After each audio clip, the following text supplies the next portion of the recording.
It's the 1960s. Picture yourself in lovely Paris, and you're watching Charles de Gaulle vow to modernize the classical city that you love. In more specific, your film titan Jacques Tati and the brutalism soon to take over aspects of Paris as it modernizes itself makes you feel some type of way. You are partaking on a self-financed chaotic puzzle of a film called Playtime, the fourth in the Monsieur Hulot series of films. On some level, part of that description is true. An ever-evolving game of people watching. You might as well make the cinematic museum of character blocking and dedicate an entire floor to this film. Game design owes gratitude to Playtime, and it pretty much bankrupted Tati in pursuit of discovery in an art form that Tati did not live to see the ripples of, nor the appreciation of his unfortunately gorgeous masterpiece. The art was the point. You can never go home again. Jacques. I don't want to say that Tati was so spot on here that Charles de Gaulle got his own brutalist airport in his name or nothing, but look, there is something romantic to taking the big swing and saying, my life led to this, and I bet on myself my whole career, so now I'm betting my career on myself. It created a timeless masterpiece that you can see the ripples of film through. Donkey has a video about Playtime. That's how good it is and how weird the world is. Francis Ford Coppola, always a romantic, saw a beauty in that. To die destitute for your art. But you can burn down a lot more than your fortune. You might burn a bunch of money to make a film woefully not ready for the internet essay era. Again, there's a pattern with Coppola. I just came off of Coppola land. This is a guy who's got power. He can make the entire industry flex. Like, he'll make them all turn based on a... Did you like the movie? He's very repressed. No, but I love him. Very what? What? You know, when he tells me to be a spider, take two. You know, this time, be a spider. F is for Francis. F is for fun. Playtime is over. Look what you've done.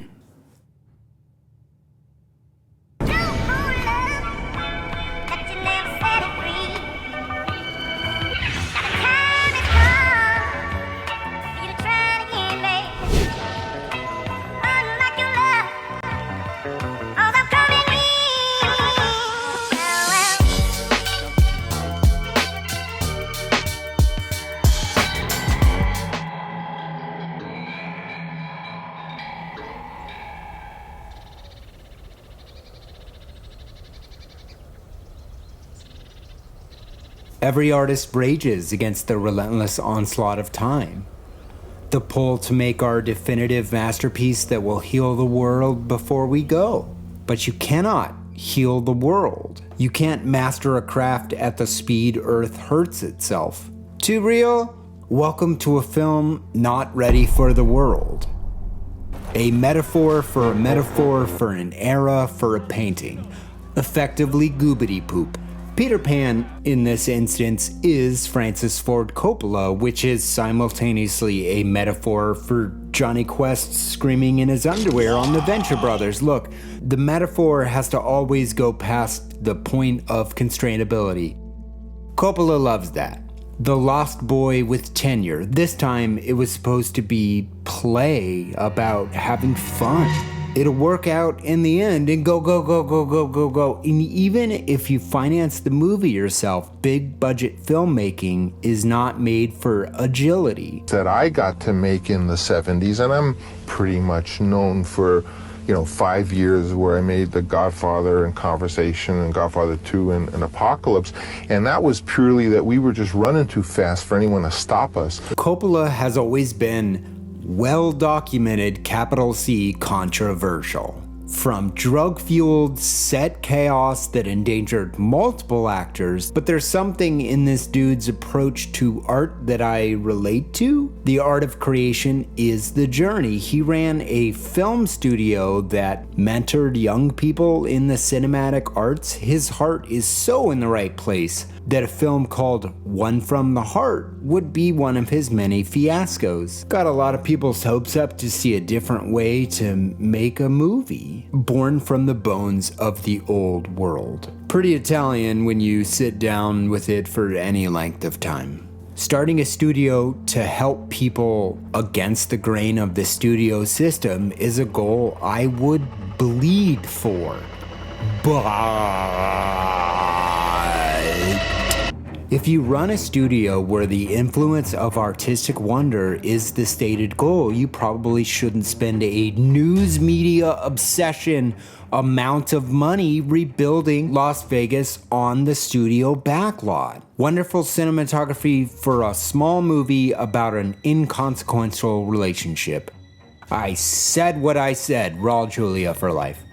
One from the Heart was only supposed to cost $2 million and ended up costing 26. It just grew out of control, and it's a weird one because a lot of that spend is to cross the world of theater and screen into one. Kind of an obsession for Coppola. The idea was to film a live stage play with the actors doing the whole thing in one. And it was a lot of ideas. Too many ingredients spoil the broth. Is that foreshadowing? I am saying, if you want to be a Lost Boy, you gotta hire someone to run the studio like enough of a business you're paying the people working on your first studio movie. You failed in one. Don't sit down to gamble with more than you should be comfortable losing. Like, this is just Las Vegas. Don't rebuild Las Vegas for a rom-com musical. I am just spitballing here. You can't be Peter Pan if other people are depending on you, and that is certainly not a lesson I learned in anything less than 3.5 entire decades. You sort of have to have employees to truly understand. I mean, everyone that isn't Mr. Beast understands this, because I'm throwing bones today. You cannot separate the art from the artist, which was Coppola's strength and his repeated undoing. The Godfather was a shoestring of a film from an Italian that knew nothing about gangsters and a hell of a lot about close-knit Italian families. Also, he was like the 12th choice. A thing he spends his entire life cultivating into the films he's made. His family is always there. It is really adorable. The curiosity was the point. Coppola doesn't want to know how to make the kind of movie he's making before he makes it. Did Coppola keep up? That is the question that I think Megalopolis answers. And moving on his filmography, Apocalypse Now dove into war filmmaking very much by design under as much of the same psychological and physical pressures that a soldier would experience in Vietnam. You know, drugs. That was the idea. Nowadays, we would call it a violation of human rights or whatever. You cannot separate the artist from the pain and trauma they inflict on others in the name of creation. Coppola is a disruptor. I hate that I have to use that word, but that is how he sees himself. Upset the status quo. Be surprised by the result, which you're making a movie about the guy that can save or doom humanity with the plundered riches of his Emersonian mind. Well, I want to learn. And you think 1 year of medical school entitles you to plow through the riches of my Emersonian mind? The Godfather Part 2 didn't invent the movie sequel, but it defined the next half-century of sequel talk despite its structural experimentality. It's kind of just always Coppola solving these massive cinematic questions because he was thinking about them in the first place. Sometimes it is an earth-moving film tentpole, but I don't think you get to change the world forever. Look, there's a reason we like movies by and about freaks. They are nothing if not constantly shocking and occasionally earth-movingly brilliant. You cannot separate the art from the freaknik. And just don't even get me started on how freaking metal Bram Stoker's Dracula is. You can paint any frame in that movie directly onto the side of your van. These grand experiments disguised as filmmaking journeys. I respect the zoetrope mentality and approach to filmmaking, but you can't be Peter Pan forever. Your buddy Steven made a movie about that. Peter Pan doesn't run a business, which is kind of the problem that you constantly run into. You cannot run a business. Did I say the quiet part out loud? The problem is the business of art, and forgive my blatant misreading of Hook there, but I would in turn segue directly into Coppola's Jacques, and we're just all back at square one. Look, this episode is gonna go places. We're here to have fun. Coppola is a legend that always gambled on the art. It's the dead little kids. Today, the freak is on full blast. He was a wonderful filmmaker who believed in a film he wanted to make and used his entire fortune because the financing system of the time wouldn't finance it. I think he's the only filmmaker other than present company who took a big hunk of what wealth he had earned in his life and put it up to make a film that nobody else would make.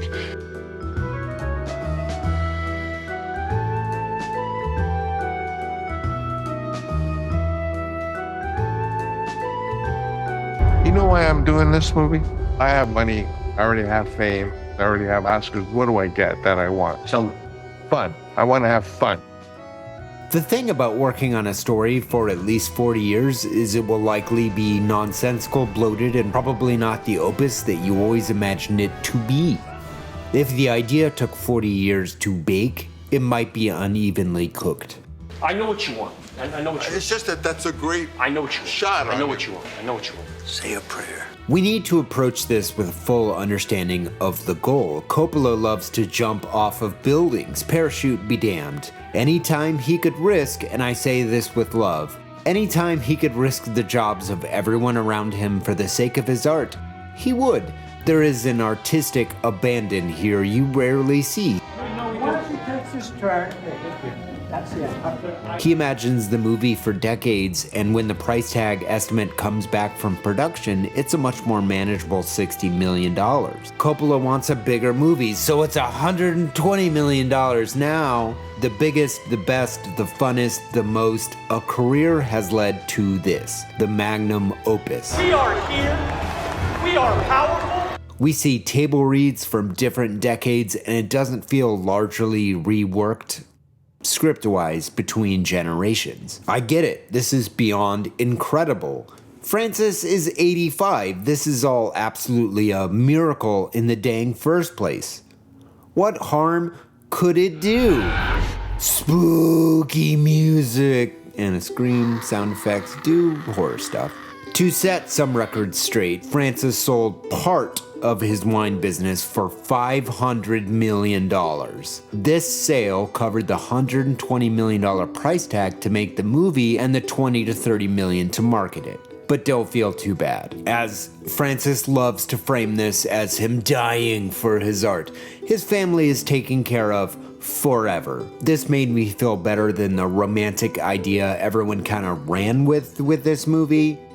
It is the heir of Jacques Tati risking it all to make one of the finest cinematic visual delights of all time, but the follow-through is a bit more Jupiter ascending. Results may vary.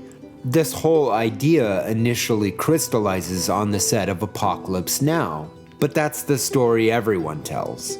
I think this actually started in kind of an abstract way with Anthony Bourdain. This happened for real. If you haven't seen it, season 10, episode 8 of Bourdain's Parts Unknown is in the south of Italy. Bourdain sits down with Coppola at, I assume, one of his many estates. It is a fantastic conversation. Please check it out. It's on YouTube. But the optics of this situation for Francis that sets this project in motion for real, it is really upon seeing himself on TV that a few things change for Francis. He changed his diet and lost a bunch of weight, and in all earnestness transformed into the spryest 80-year-old I've seen in my lifetime. It is remarkable. If anything, I believe there is a brilliant movie in here, and I have no doubt there will be a Blu-ray called Megalopolis Recount or something.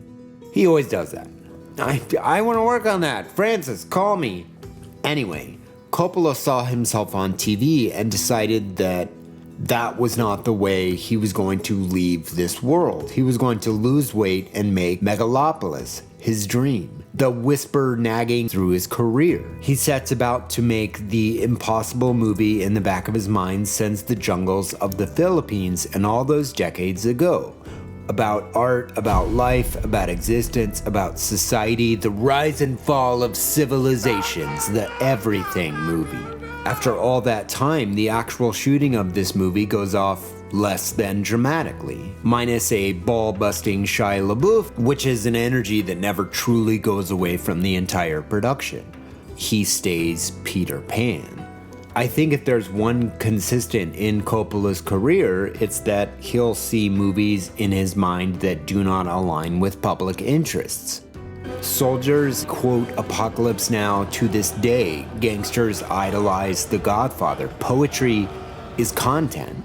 But there is a simplicity to Francis. I thought of a story, I will tell a story, and then I will recut that story until the end of time. You know, Francis Coppola and George Lucas being great friends is not surprising at all. Coppola owned and ran the studio, and he was still a nightmare director for the studio. It is a complicated story. Part 4 is very much an extrapolation of that career. The stated goal was to follow in the footsteps of Jacques Tati. I'm not sure the result is going to reshape the film industry. Part 3.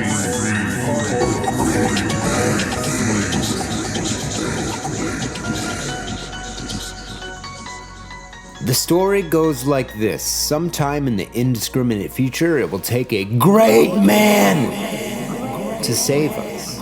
How do you identify this great man? Why, he will tell you, of course.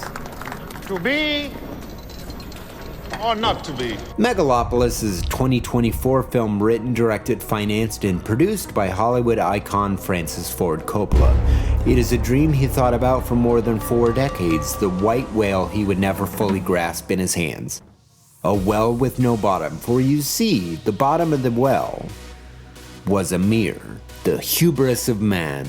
Okay, we're gonna peel back the layers of metaphor, which is operating on a poetic vibes kind of level. This isn't the easiest subject because the movie isn't really on streaming and there isn't a Blu-ray. It's just kind of in the ether. The idea is to preserve the cinematic experience, which I will grant some of the movie leads into heavily in a brilliant way. I mean, Coppola is looking at the fact that Tati only wanted playtime screened in 70mm. I get it, the limitation of art. But you cannot escape the age of video essay, Francis. What does this movie, mean and stuff? I'm glad you asked. There is the bar you are attempting to jump over, and there is the height you reach on the way up there. These are 2 different bars. The bar on this one was the world, society, existence, reality. Follow me down the well. Okay, the events of our film take place in an otherworldly dream-like reality where nuance is an undesirable. We are in some perverted version of the United States that is called New Rome. Look, I get it. Poll numbers continue to drop. We're going to use this 2 visual motif thing kind of interchangeably here. There's a Roman Colosseum, but you'll be staring at the Chrysler Building a whole lot. It's kind of vaguely gestures at many things, so it could be a lot to decode all at once. But I just drank a bunch of Red Bull, so I think I got this. Where do I even fucking start? Here's the thing. Women are valued in this culture for their virginal purity. It is not a subtle thing. It is an aggressive part of this society. There's a whole subplot about how old this girl actually is. Yeah, for the reason you think there is. There is a lot in this film. It is thrown in there. Throw cancel culture in the pile, I guess. Look, it's a lot. It's a lot. It's a lot. It's a lot. It's a lot. It's a lot, it's a lot, it's a lot, it's a lot, it's a lot, it's a lot, it's a lot.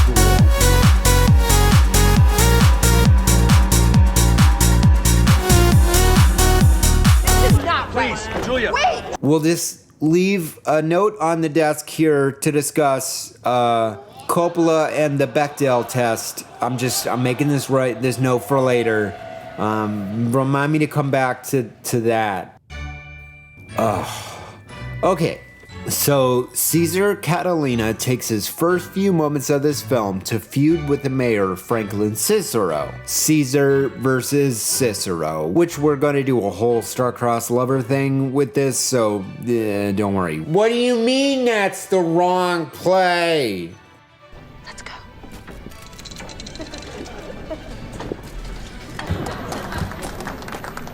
To be Jesus Christ, he or does not the to whole be? speech.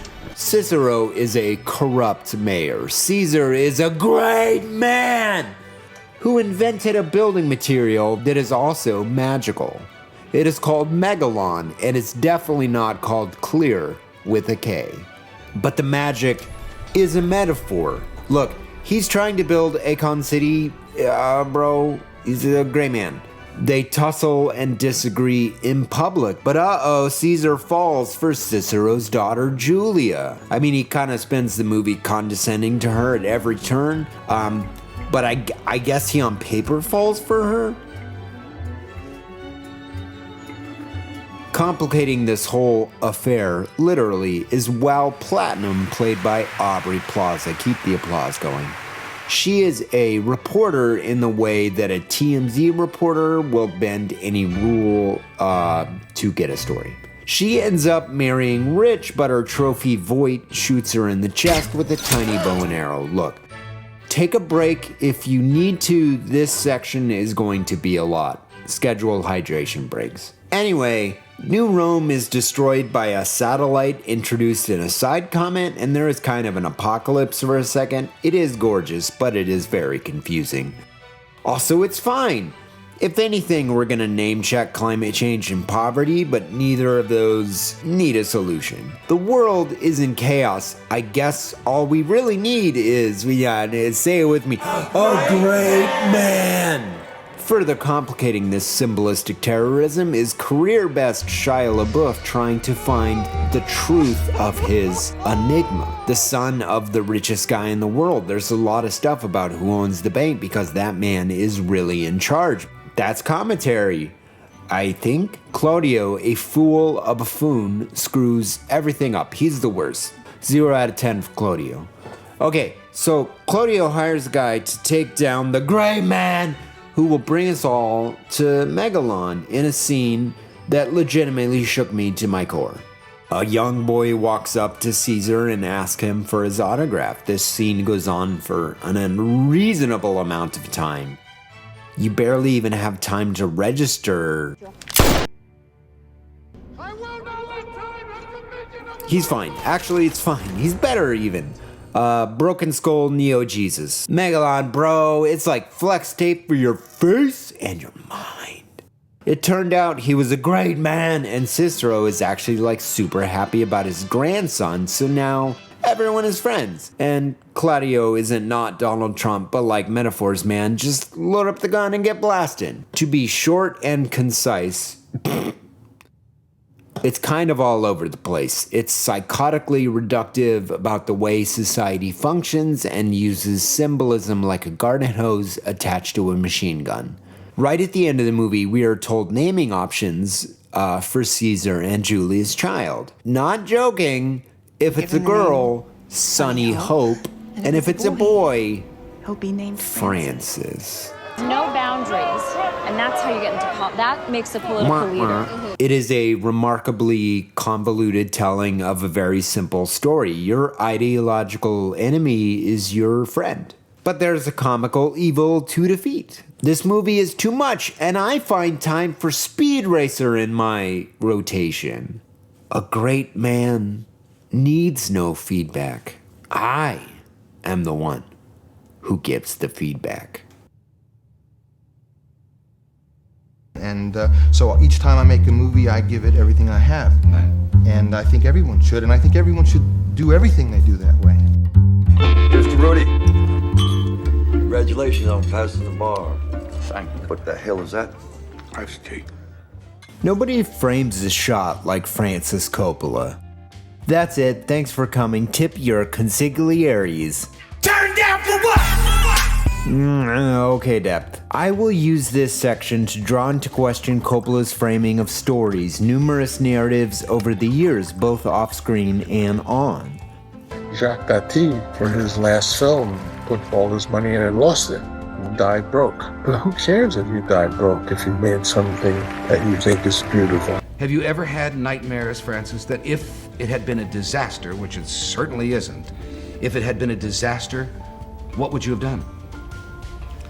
Well, being realistically, I mean... Bankruptcy? No, I mean, bankruptcy, I'm a large motion picture director. I can go out and get a job and make in a year what most people don't even dream about ever having in their lives.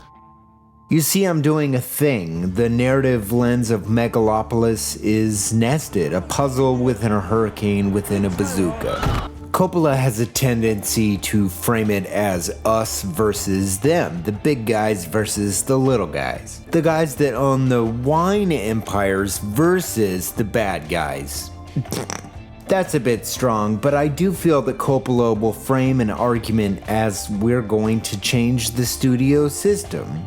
And that not being the case. Francis was the studio system. It's an unavoidable consequence of fighting for every inch. You grow up and want to fight for less inches. Megalopolis shoots for space, and some of it kind of looks like a CD-ROM game from the 1990s. Like the movie ends with a new Pledge of Allegiance. Look, okay,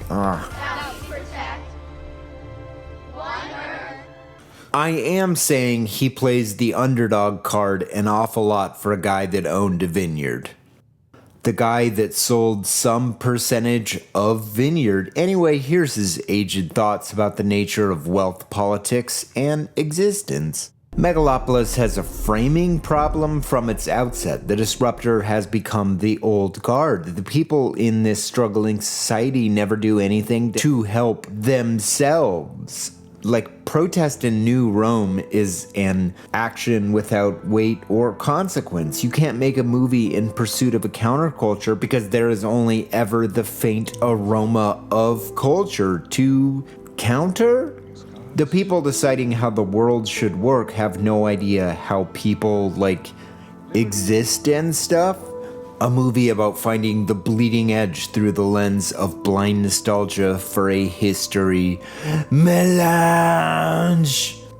The story is a fable, the stuff of gods and existence, the stories you tell your kids at bedtime to teach them not to stand in the way of great men. If you behave yourself, young man, Kylo Ren will bark lukewarm Shakespeare at you, so carry that in mind.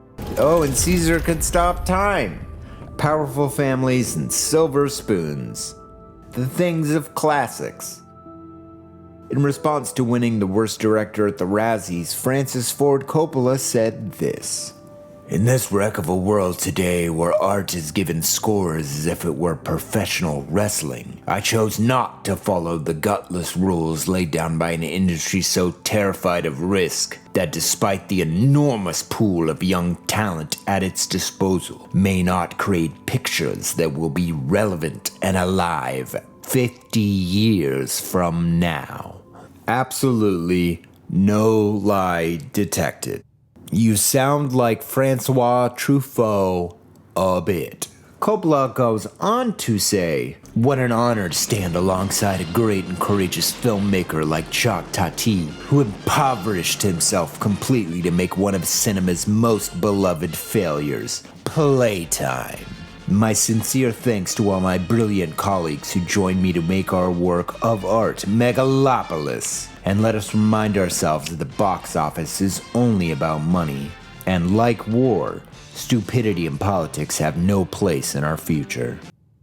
His defense of the movie moved me more than the movie did. I could end this episode with that first quote and play a slow-plucked Creedence Clearwater Revival under it, and it'll be profound. And while we're at it, the Tati framing is hyperbolically unhinged. Jacques Tati never won a Razzie.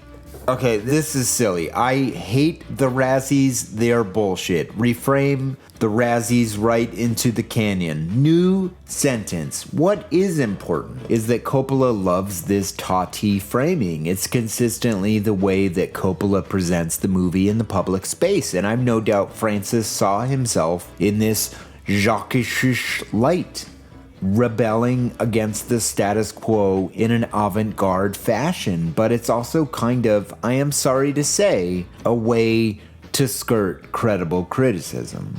I am all for boundless creativity and artistic whimsy in the film space, full stop. Freak your flag and fly it. My disappointment is the insistence to take needless creative risk at the expense of people's livelihoods. It's still one from the heart, in different clothing, like you made promises. I'm mad about this forever, I'm sorry. You made promises to Terry Garr and Raul Julia, and how they were all about to change the entire system as they watched it literally crumble. Instead of stability, they got false hopes. Zoetrope. It should go without saying, an understanding of the status quo is a prerequisite to making a film about society and government. And great man! If none of the actors ever got it, and honestly neither did Francis at some obvious points. What are the safety nets that are missing? Well, anybody who can say no. And even yet, I still kind of love it for how absolutely bonkers it is from the current low contrast suit, because things change. The man who defined mob filmmaking and war filmmaking in a 1-2-3 punch changed what he wanted from film. There's a reason that Captain Willard and Coppola have kind of the same ideological trajectory. This is a level of reactionary art that arrived at the correct place and time. You gotta be willing to have a go at the world, full stop. Maybe loving the smell of napalm in the morning is a thing a psycho says. But did you know? George Lucas was supposed to direct Apocalypse Now. George and Francis started a film production company together. They produced American Graffiti together, but the success of A Galaxy Far, Far Away meant that Francis had to step back into big, unwieldy filmmaking. One from the Heart is what it is because scheduling a fleet of helicopters in the jungles of a foreign country and replacing streetlights on real streets to be period accurate is a much too slow way to shoot a film. To him, anyway. George Lucas and Coppola are kind of besties and retain aspects of each other's personalities. They work together throughout their career for this reason. Film is a chasing of a reality, not realism. And Coppola vehemently leans into that, always believing like the dream is more important than the realization of it. Coppola's tone of filmmaking literally changes after this moment. One from the Heart, Tucker, The Man in His Dream, The Cotton Club, Peggy Sue Got Married. Embrace the theater in the theater. Megalopolis is cut from this very same cloth. I love that he's still trying weird shit. Filmmaking, especially on that classical, untouchable scale, takes something from you. When Francis returns in the 90s for a third Godfather, that dovetails into Dracula, and like clockwork,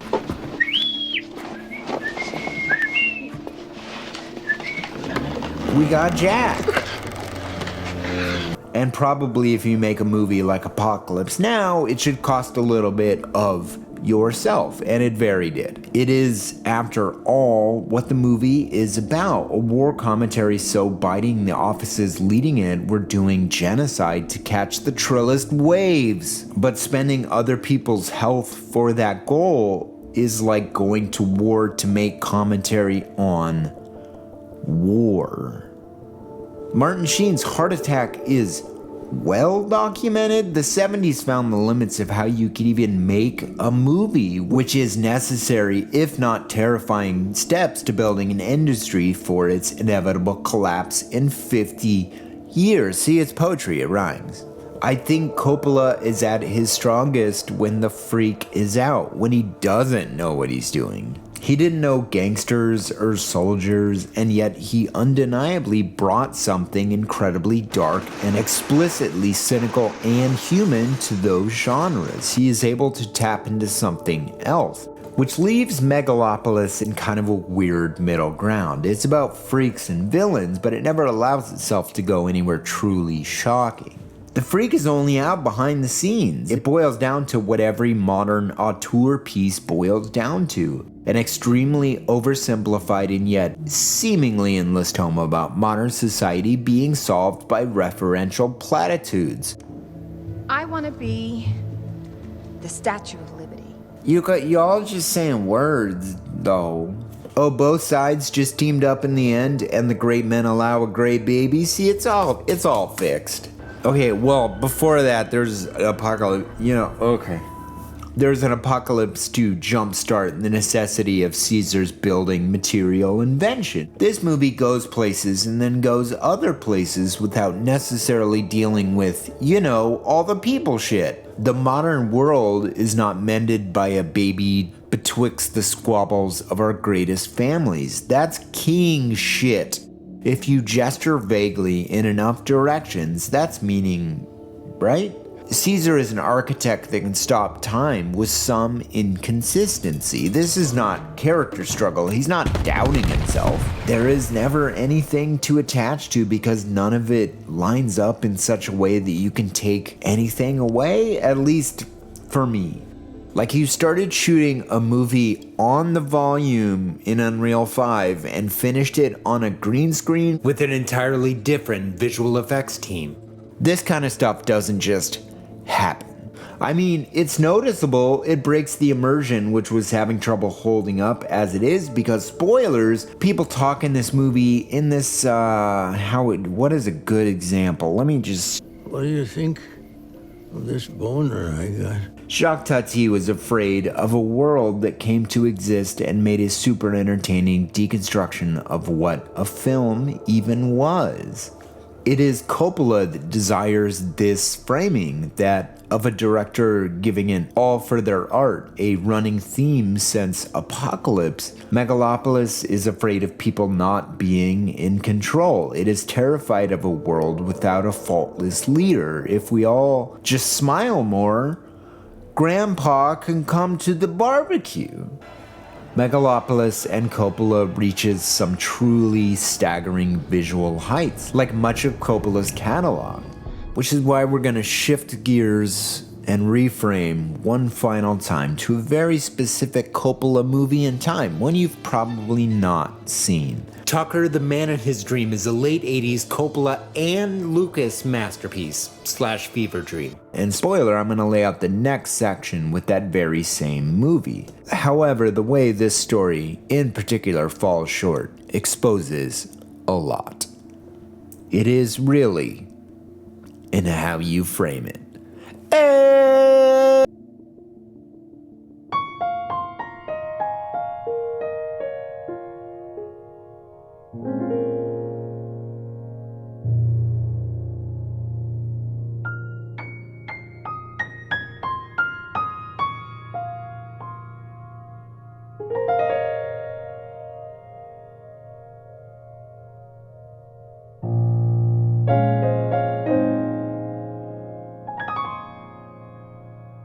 How do you sum up an uneven, by design, career? Someone who followed their heart when the world was not what he wanted it to be. I love Francis Ford Coppola movies. They're consistently gorgeous, even if sort of myopic meditations on humanity writ large. And even that descriptor feels disingenuous because the violence of the earlier films is what made him try to find another way to make a film. The idea of Zoetrope buying an old film studio and making a new paradigm was amazing. Everyone was on board. It would have worked if the first director that made a movie for them hadn't ballooned the budget of a movie nobody was ever going to see. But we covered that. The ways we build each other up instead of the way we tear each other down. Problem being that humans are pretty gung-ho about the violence thing. Just ask Godfather 3. Sorry. What I meant to say was Coda, the death of Michael Corleone. I guess filmmaking is complicated. Maybe we all get to that point as artists. Coppola did understand family, marriage, legacies on a level that many people did not. Eleanor and Francis Coppola were married in 1963, though it is worth mentioning his well-publicized affair with the future screenwriter of E.T. from Godfather through Apocalypse Now. Also, Eleanor Coppola was so gifted as a documentarian, we are able to tell many of these stories in the dang first place. Eleanor was everything, and Francis does realize this early in his career. He alters his career and how he makes movies to better support his family and marriage. We all lost Eleanor in 2024, so I fully understand why he would make this film. One more from the heart for Eleanor. A great man born of an older and simpler worldview. There just wasn't enough great men, I guess. It's only in writing part 5 that I see the true autobiographical nature of Megalopolis. Megalon is the piece of art you dream about forever that heals the world. It's a fable. A man and his dream make a movie like you're crashing through the fabric of the film industry. Every time. On some level, Francis let the art speak through him, like an artist, theatrically. That's on a whole different planet in terms of Hollywood right now. We need people exploring planets. A dream. Say, that reminds me of a movie. Tucker, A Man and His Dream was a 1988 film written, directed, and produced by Francis Ford Coppola. It is a film about the life of one Preston Tucker, creator of, among other things, the Tucker 48, a car that does not ever really happen. They made 50. It's a fun little movie that looks like movies used to look back in the day. George Lucas produced it and got distribution for it from Paramount by convincing one Coppola to come back and do Godfather Part 3. One for me, one for you. Compounding this is that Lucas also just produced Indy 3 for Paramount. Tucker is the definition of a passion project for all involved. Lucas still picks up the check for this movie himself to the tune of $24 million. Paramount was low-key still worried that Howard the Duck was the new producer normal for people like George Lucas. Hey, Tucker and Francis had a dream about a guy who had a dream. It's not a simple tale, and I'd say the reality of what happened is not truly fully known. Was Tucker destroyed by the government and the big 3 car manufacturers to ensure that he didn't bring his car to market? Either way, the movie is very good. It's not entirely propaganda for a car dream that didn't cross all the T's. And here's where we get into the weird Elon Musking of this, because Tucker was definitely a disruptor who believed the world should be a different way. Tucker, the man in his dream, is a heroic portrait of a man who maybe kind of definitely perpetuated at least some fraud as he built company after company and promised the moon. He wanted to change the car world, and Coppola saw a great man who did end up changing the stubborn automobile world, though rarely in the way that he intended to. Tucker might have been fully railroaded by the government and the big 3 car companies, and his failure was truly everyone else's fault. But even Coppola's rose-colored version portrays Tucker as short-tempered and not always able to execute his vision through things other than frustrated anger. I think I've seen this before. On some level, this is how we see great men. What matters is that Tucker has a lot in common with Francis Ford Coppola. Coppola sees a great man, a man that sees an oversimplified portrait of the world, and maybe that's what makes him great. And when you make the movies, that oversimplified portrait is a picture you are painting. At the end of the day, you are playing to every seat in the house. Maybe a guy who built a wild car once upon a time and saw a slightly different world is a voice you probably still want in the crowd. The dream. We can only paint with the colors we do see. Cut to 1997 and the release of John Grisham's Francis Ford Coppola's The Rainmaker with a budget of $40 million and a return of $45 million. This was the movie where Coppola retired from big budget studio filmmaking.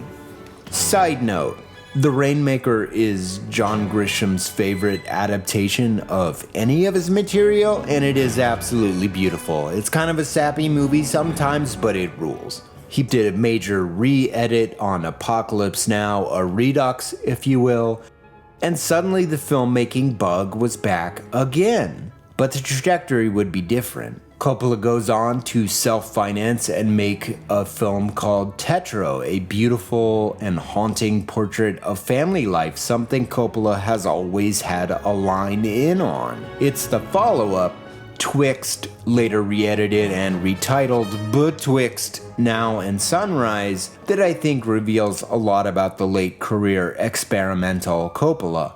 And by that I mean, it looks a bit sketch and is experimental in tone and narrative. It is my least favorite Coppola film. I'm sorry, Elle Fanning, you deserved better. Which brings us to Caesar and Megalopolis.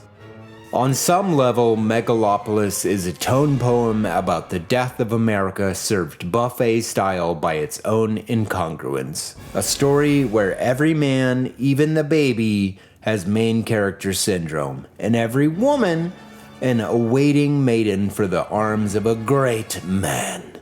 Cloyingly naive in its earnest portrayal of trying to find love when one of you is a raging narcissist, it's clearly never that much of a fully formed thought. There are so many pieces of Megalopolis, sketches from bygone eras past, that are legitimately interesting and effective images. The statuesque glory of our previous age turns away in disgust by what we've become. It's the only metaphor that wasn't drowning in an ocean of scribbled half-thoughts and pretension. Let me bring it back around to Preston Tucker, a man that gave away his fortune chasing a dream. Sound familiar? Tucker never brought his car to market. Okay, there's 50 around. The fear of Jesus that he put in the big three positively affected safety in the auto industry. Cars became more safe because of the Tucker 48, even if that car wasn't what they thought it would be. I guess it's easy for me or anyone to look at a product after the fact and say that that will never work. Which, for what it's worth, I think that's fair. Megalopolis and the Tucker 48 are two enterprises that had multiple chances to alter course. I'm not sure it holds up as an artistic statement that alters the course of the needle of the world, if anything. Megalopolis confused me to such a degree that I drove face first into Coppola's entire career to try and understand this one movie. Which, hilariously, the exact energy that Francis brought to this project. What is this about? No one can be sure, but we'll all find out together. P is for play, F is for fun.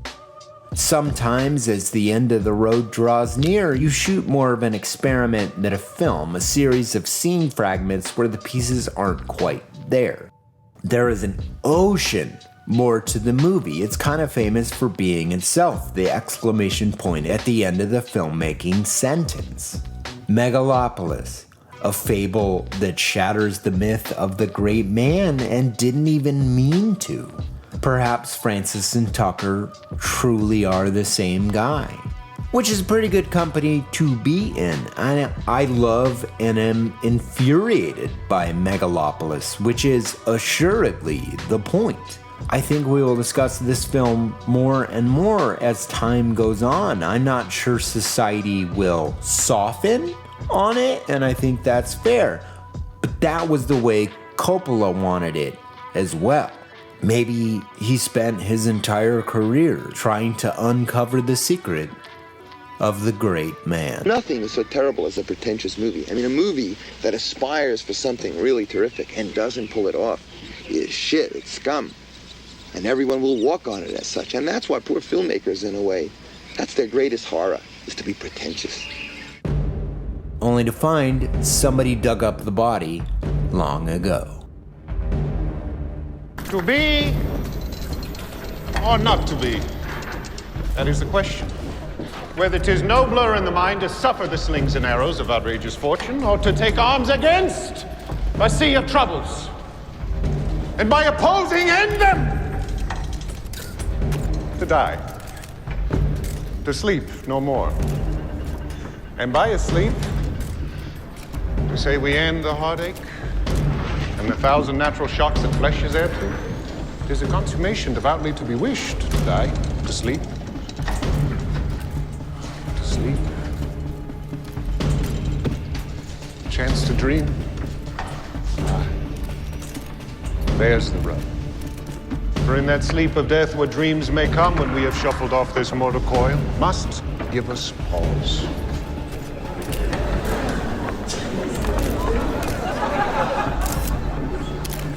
There's the respect that makes calamity of so long life. Who would bear the whips and scorns of time?